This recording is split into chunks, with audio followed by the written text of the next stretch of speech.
হ্যাঁ বলো, কি অর্ডার করব তোমার জন্য? কিছুই না, আমি নিজের জন্য খাবার নিয়ে এসেছি, আমি ওটাই খাবো। আর এই শোনো, তোমার জন্য আমি নিজে হাতে রান্না করে এনেছি, তুমিও ওটাই খাবে, তাই অর্ডার করবে না। আচ্ছা, আরে বাবা দাও তাহলে।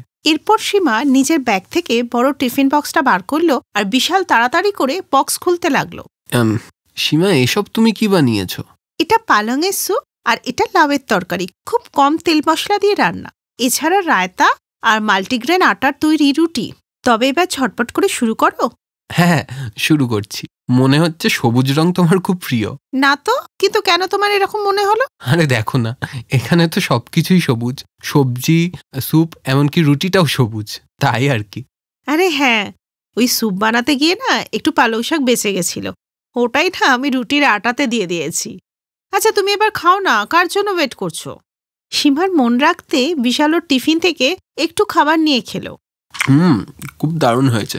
আসলে সীমা, আজকে আমার একটু তাড়াতাড়ি বাড়ি যাওয়ার ছিল, তাই আমি আসছি। হ্যাঁ, বাই।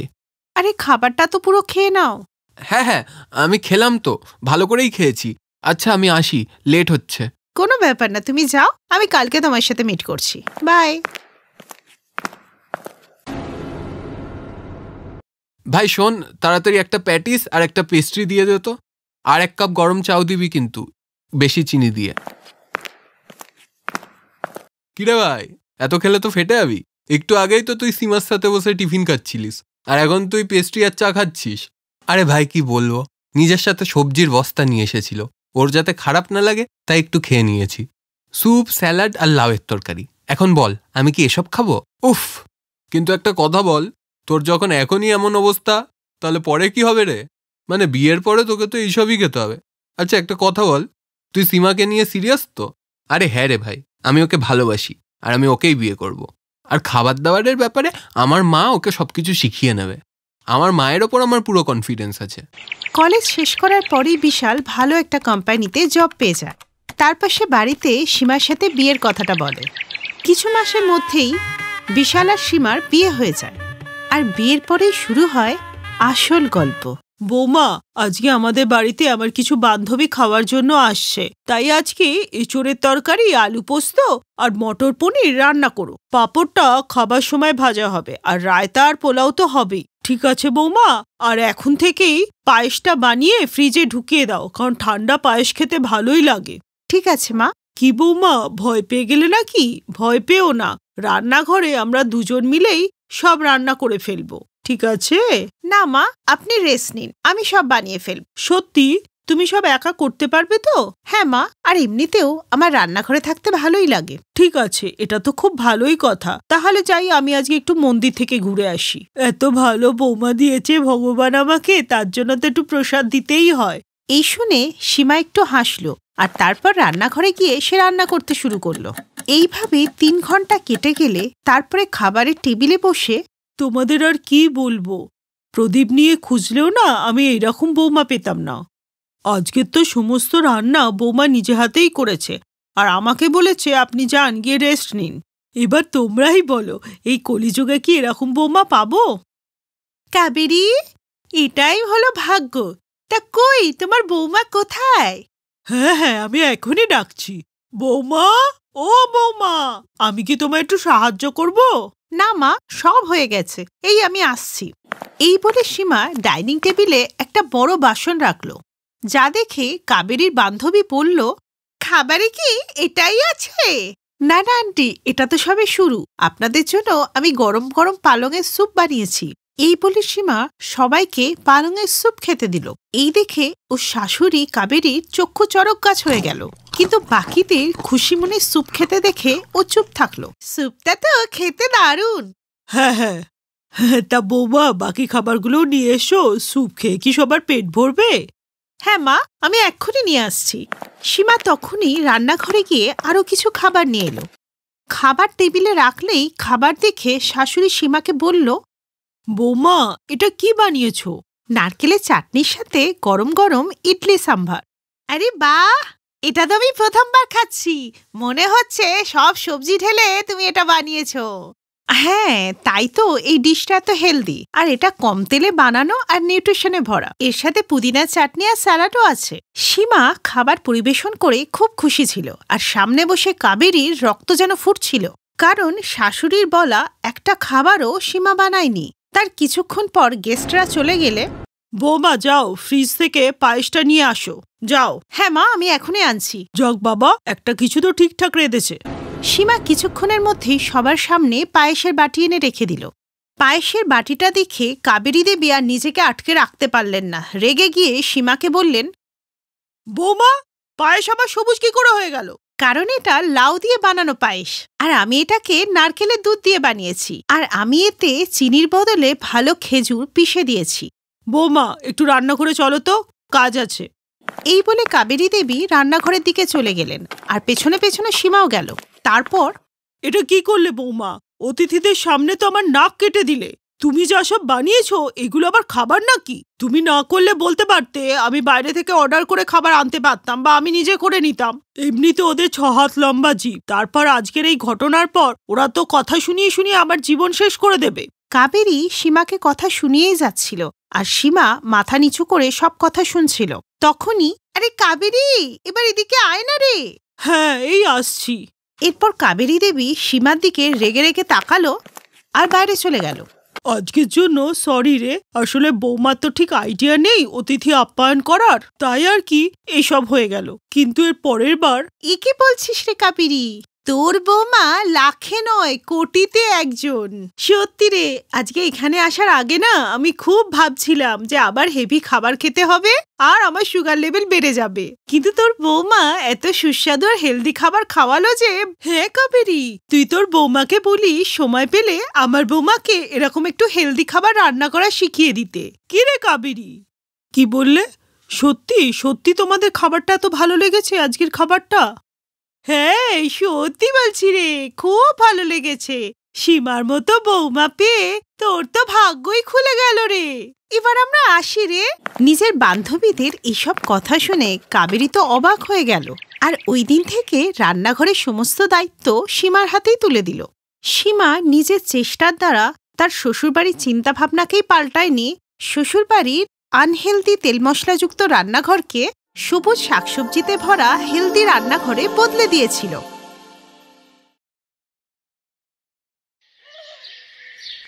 সুমনা বেশি লেখাপড়া না জানলেও খুব বুদ্ধিমতী ছিল। বীরপুর শহরে ওর শ্বশুরবাড়ি ছিল। কয়েকদিন হলো ও ছেলে সন্দীপকে নিয়ে ওর মায়ের বাড়িতে রয়েছে। বাবা সন্দীপ, হাত ছুটতে পারছি না রে, তুই দুটো খেয়ে নে তো। আয় বাবা আয়। সুমনা মা, তুই যত বলবি ততই তোকে জ্বালাবে। তুই একটু নিজের খেয়াল রাখ, তোর যে 7 মাস চলছে। কি করবো মা, যতক্ষণ আমি ওর পেছনে না ছুটবো ও তো কিছুতেই খাবে না। দাঁড়াও মা, আমার ফোন বাজছে। হ্যালো মা, সব ঠিক আছে তো? এ কি, কাঁদছো কেন? নিতিনের অ্যাক্সিডেন্ট হয়ে গেছে। কোন হাসপাতালে আছে? আমি এক্ষুনি যাচ্ছি। সুমনা স্বামী নিতিনের অ্যাক্সিডেন্টের খবর শুনে হাসপাতালে পৌঁছলো। সুমনা, ডাক্তার বলেছে নিতিনের পায়ে খুব চোট লেগেছে। ডাক্তারবাবু, উনি কতদিনে সারবেন? দেখুন, ওনার হাঁটুতে চোট লেগেছে, তাই কতদিনে সারবে তা বলা মুশকিল। মা, আমি আর মীরা বাড়িতে যাচ্ছি, বান্টি ওখানে একা। দেখো, তোমার ভাই তো ল্যাংড়া হয়ে গেছে, এখন ও কি ওর পরিবার নিয়ে সারা জীবন আমাদের ওপরে বসে বসেই খাবে? তার সাথে আবার 2খানা বাচ্চা, একটা পেটে আর একটা বাইরে। তুমি আবার খেটে খেটে মরো। আরে মিনা, তুমি শুধু দেখো আমি কি করি। একবার তো ওদের বাড়িতে আসতে দাও, আমাকে এতটাও বোকা মনে করো না, বুঝলে? সুমনা এবং তার শাশুড়ি নিতিনকে হাসপাতাল থেকে বাড়ি নিয়ে এলো। মা, আমার আর মনে হচ্ছে না নিতিন কোনোদিনও নিজের পায়ে দাঁড়াতে পারবে। আর মা, তুমি তো বোঝোই আমারও নিজের একটা স্ত্রী সন্তান নিয়ে পরিবার রয়েছে, তাই আমি কতদিন এদের দায়িত্ব নেব? সুরেশ, তুই কি বলতে চাস? পরিষ্কার করে বল। মা, আমি ভেবে নিয়েছি আমাদের 2 ভাইয়ের আলাদা হয়ে যাওয়াই ভালো। আমাদের 2 ভাইয়ের তো কোনো নিজস্ব দোকান বা বাড়ি নেই, আমরা তো ভাড়ার বাড়িতেই থাকি আর ভাড়ার দোকানে কাজ করি। আর তাই আমি কতদিনই বা একা সবকিছুর দায়িত্ব নেব? নিতিন, তাই তুই তোর পরিবার নিয়ে অন্য বাড়িতে চলে যা। সুরেশ, তোর লজ্জা করে না? ছোট ভাইয়ের অসহায়তার সুযোগ নিচ্ছিস। আজ ভাগ্য ওকে পঙ্গু বানিয়ে দিয়েছে বলে তুই সেই সুযোগটাও কাজে লাগাচ্ছিস। মা, তুমি ভগবানকে একটু ধন্যবাদ জানাও যে আমরা তোমাকে তাড়িয়ে দিচ্ছি না। আরে তুই আমাকে কি বাড়ি থেকে তাড়াবি? আমি আমার অসহায় বাচ্চাদের নিয়ে আমি নিজেই এখান থেকে চলে যাব। সুরেশ, তুই বড় ভাইয়ের নামে কলঙ্ক। পরের দিন সুমনা সকলকে নিয়ে নিজের মায়ের বাড়িতে চলে এলো। চিন্তা নেই মা, তোরা এখানেই থাক। না মা, আমি তোমার উপরে আমার পরিবারের চাপ দিতে চাই না। তুমি তো এমনিতেই দাদা বৌদির সঙ্গে থাকো, আমি চাই না আমার জন্য তোমার কোনো অসুবিধা হোক। তুমি আমাদের থাকার জন্য শুধু একটা ভাড়া বাড়ির ব্যবস্থা করে দাও গো। মা আমার, তুই কতই না কষ্ট সহ্য করছিস, দেখিস মা, ভগবান সব ঠিক করে দেবেন। সুমনা 1200 টাকার একটি ঘর ভাড়া নিল। এখন ওর কাছে একটাই চিন্তার বিষয় ছিল যে সে কিভাবে এই দুর্দিনে টাকা উপার্জন করে তার সংসার চালাবে। একদিন মা, সন্দীপ তার দিদার সঙ্গে বৃন্দাবন দর্শনে চলে যাওয়ায় ঘরটা কিরকম ফাঁকা ফাঁকা লাগছে বলো? হ্যাঁ বৌমা, ও বাড়িতে থাকলে তো সারা বাড়িটা ও একাই মাতিয়ে রাখে। মা, নিতিনের কিছু জামা দর্জির কাছে দেওয়া আছে, আমি ওগুলো নিয়ে আসছি। সুমনা বাজারের দিকে যেতে যেতে মনে মনে ভাবতে লাগলো, কি যে করি, কিছুতে একটা উপার্জনের রাস্তা আমাকে খুঁজতেই হবে। আর আমি তো খুব একটা লেখাপড়াও জানি না যে চাকরি পাবো। আরে, সবজির ঠেলা গাড়ি, নিতিন তো লাউ খেতে চেয়েছিল, এখান থেকেই বরং নিয়ে নি। ভাই, একটা লাউ দাও তো।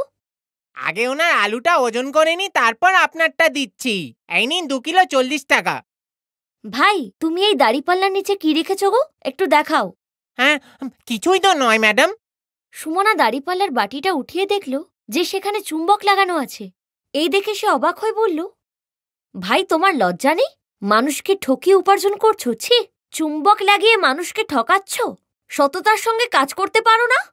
জানি না বাপু, কতদিন ধরে এই লোক ঠকানো ব্যবসা চলছে।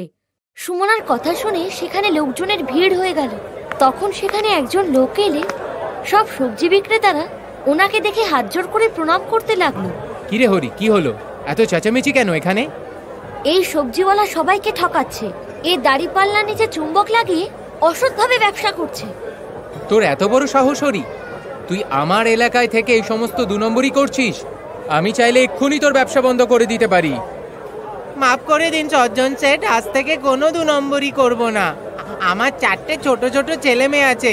যদি আমার এই উপার্জনের রাস্তাটা বন্ধ হয়ে যায়, তবে আমরা না খেতে পেয়ে মারা যাব। দাদা, ওকে ছেড়ে দিন, ও নিজের ভুলটা বুঝতে পেরেছে। আমি জানি পরিবার না খেয়ে থাকলে কতটা কষ্ট হয়। এই বলতে বলতে সুমনার চোখে জল চলে এলো। এই ভাবতে ভাবতে ওর প্রসব যন্ত্রণা শুরু হয়ে গেলে সজ্জন শেঠ বলল, আরে, মনে হচ্ছে ইনি অসুস্থ, এনাকে এক্ষুনি হাসপাতালে নিয়ে যেতে হবে। মনে হয় চিন্তাতেই ওর প্রসব যন্ত্রণা শুরু হয়ে গিয়েছিল। সজ্জন শেঠ ওকে অটো করে হাসপাতালে নিয়ে গেল। সুমনা রাস্তাতেই সজ্জন শেঠকে নিজের বাড়ির ঠিকানা বলে দিয়েছিল। আর সজ্জন শেঠ সুমনার শাশুড়ি মাকে হাসপাতালে ডেকে নিয়ে এলো। সুমনা একটি কন্যা সন্তানের জন্ম দিল। সজ্জন শেঠ হাসপাতালে সুমনার জীবনের সব দুঃখের কথাই একে একে জানতে পারল। সজ্জন শেঠ, আজ আপনি বড় ভাইয়ের মতো আমাকে যা সাহায্য করেছেন, আমি কখনোই তা ভুলতে পারবো না। এতে ধন্যবাদ দেওয়ার কি আছে বোন? তুমি তো আমার বোনের মতোই। সুমনা বাড়ি ফিরে এলো। কিছুদিন বাদে সজ্জন শেঠ ওর বাড়িতে এলো। সুমনা, বোন আমার, তুমি আমাকে একটা কাজের জন্য বলছিলে না? আমার সবজির অনেকগুলো দোকান আছে, কিন্তু ওগুলোকে দেখাশোনা করার মতো কেউ নেই। তাই আমি চাই আজ থেকে আমার সমস্ত সবজির দোকানের হিসেব তুমি রাখো। আমি জানি তোমার মতো সততার সাথে এই কাজটা আর কেউ করতে পারবে না। মা, নিতিন, তোমরা দেখো, ভগবান আমাকে সজ্জন শেঠের মতো একজন ভাই দিয়ে কত বড় উপকার করলেন। আজ সুমনার চোখে খুশির অশ্রু ছিল। ও এখন খুব পরিশ্রম করে সমস্ত সবজির দোকানের হিসেব রাখত। এক একটি দোকানে গিয়ে খুব সতর্কভাবে দেখত যে সবকিছু ঠিকঠাক হচ্ছে কিনা। এই দেখে সজ্জন শেঠও খুব খুশি ছিল। সুমনার আশাতে সজ্জন শেঠের কাজও অনেকটাই কমে গিয়েছিল। এখন সব দোকানদাররাই সততার সঙ্গে ব্যবসা করত। কেউই এখন আর মানুষকে ঠকাতো না। বৌমা, তুমি খুবই সৎ ও পরিশ্রমী। তোমার মতো এমন বৌমা পেয়ে আমি সত্যি খুব ধন্য। দেখবে মা, তোমার ভালোবাসা ও ভগবানের আশীর্বাদে আমার ছেলে তাড়াতাড়ি সেরে উঠবে। সুমনা সজ্জন শেঠের রূপে দেবতা তুল্য ভাই পেয়েছিল। এখন থেকে সুমনাই সব সবজির ব্যবসার দায়িত্ব পালন করত। আজ একমাত্র সততার কারণেই সুমনার ভাগ্য এইভাবে পরিবর্তন হতে পেরেছিল। Best buddies. হ্যালো ফ্রেন্ডস, এই ভিডিওটা দেখার জন্য ধন্যবাদ।